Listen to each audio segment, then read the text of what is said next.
ओम श्री परमात्मने नमः। श्रीमद् भगवद गीता अथ द्वादशो अध्यायः। अर्जुन बोले, हे केशव, जो अनन्य प्रेमी भगतजन पूर्वोक्त प्रकार से निरंतर आपके भजन ध्यान में लगे रहकर आप सगुण रूप परमेश्वर को और दूसरे जो केवल अविनाशी सच्चिदानंद घन निराकार ब्रह्मा को ही अतिश्रेष्ठ भाव से भजते हैं, उन दोनों प्रकार के उपासकों में अति उत्तम योगवेता कौन है? तब श्री भगवान बोले, मुझ में मन को एकाग्र करके निरंतर मेरे भजन ध्यान में लगे हुए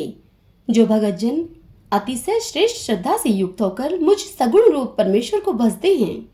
वे मुझको योगियों में अति उत्तम योगी मान्य हैं। परंतु जो पुरुष इंद्रियों के समुदाय को भली प्रकार वश में करके मन बुद्धि से परे सर्वव्यापी अकथनीय स्वरूप और सदा एक रस रहने वाले नित्य अचल निराकार अविनाशी सच्चिदानंद घन ब्रह्मा को निरंतर एक ही भाव से ध्यान करते हुए भजते हैं, वे संपूर्ण भूतों के हित में रत और सब में समान भाव वाले योगी मुझको ही प्राप्त होते हैं। उन सच्चिदानंद घन निराकार ब्रह्मा में आसक्त चित्त वाले पुरुषों के साधन में परिश्रम विशेष है, क्योंकि देह अभिमानियों के द्वारा अव्यक्त विषयक गति दुख पूर्वक प्राप्त की जाती है।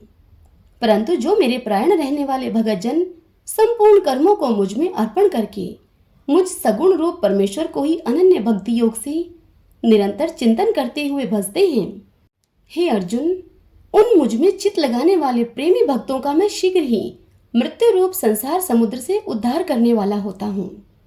हे अर्जुन, तू मुझ में अपने मन को लगा और मुझ में ही बुद्धि को लगा, इसके उपरांत तू मुझ में ही निवास करेगा, इसमें कुछ भी संशय नहीं है। यदि तू मन को मुझ में अचल स्थापन करने के लिए समर्थ नहीं है तो हे अर्जुन,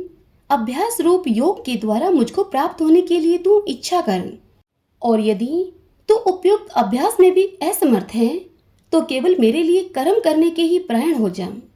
इस प्रकार मेरे निमित्त कर्मों को करता हुआ भी मेरी प्राप्ति रूप सिद्धि को ही प्राप्त होगा। यदि मेरी प्राप्ति रूप योग के आश्रित होकर उपयुक्त साधन को करने में भी तू असमर्थ है तो मन बुद्धि आदि पर विजय प्राप्त करने वाला होकर सब कर्मों के फल का त्याग कर दे। मर्म को न जानकर किए हुए अभ्यास से ज्ञान श्रेष्ठ है, ज्ञान से मुझ परमेश्वर के स्वरूप का ध्यान श्रेष्ठ है, और ध्यान से भी सब कर्मों के फल का त्याग श्रेष्ठ है, क्योंकि त्याग से तत्काल ही परम शांति होती है। जो पुरुष सब भूतों में द्वेष भाव से रहित, स्वार्थ रहित, सबका प्रेमी और हेतु रहित दयालु हैं तथा ममता से रहित हैं, अहंकार से रहित हैं, सुख दुखों की प्राप्ति में सम और क्षमावान हैं, अर्थात अपराध करने वाले को भी अभय प्रदान करने वाला है, तथा जो योगी निरंतर संतुष्ट है, मन इंद्रियों के सहित शरीर को वश में किए हुए है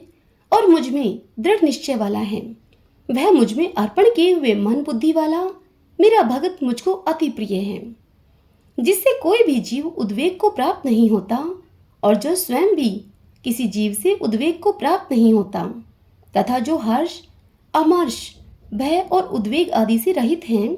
वह भगत मुझको प्रिय है। जो पुरुष आकांक्षा से रहित, बाहर भीतर से शुद्ध, चतुर, पक्षपात से रहित और दुखों से छुटा हुआ है, वह सब आरंभों का त्यागी मेरा भगत मुझको प्रिय है। जो न कभी हर्षित होता है और न द्वेष करता है, न शोक करता है, न कामना करता है, तथा जो शुभ और अशुभ संपूर्ण कर्मों का त्यागी है, वह भक्ति युक्त पुरुष मुझको प्रिय है। जो शत्रु मित्र में और मान अपमान में सम है, तथा सर्दी गर्मी और सुख दुख आदि द्वंद्वों में सम है और आसक्ति से रहित है, जो निंदा स्तुति को समान समझने वाला, मननशील और जिस किसी प्रकार से भी शरीर का निर्वाह होने में सदा ही संतुष्ट हैं और रहने के स्थान में ममता और आसक्ति से रहित हैं, वह स्थिर बुद्धि भक्तिमान पुरुष मुझको प्रिय है। परंतु जो श्रद्धा युक्त पुरुष मेरे प्राण होकर इस ऊपर कहे हुए धर्म में प्रेम युक्त अमृत को निष्काम भाव से सेवन करते हैं, वे भगत मुझको अतिशय प्रिय हैं। हरि ओम तत्सत। ओम श्री परमात्मने नमः।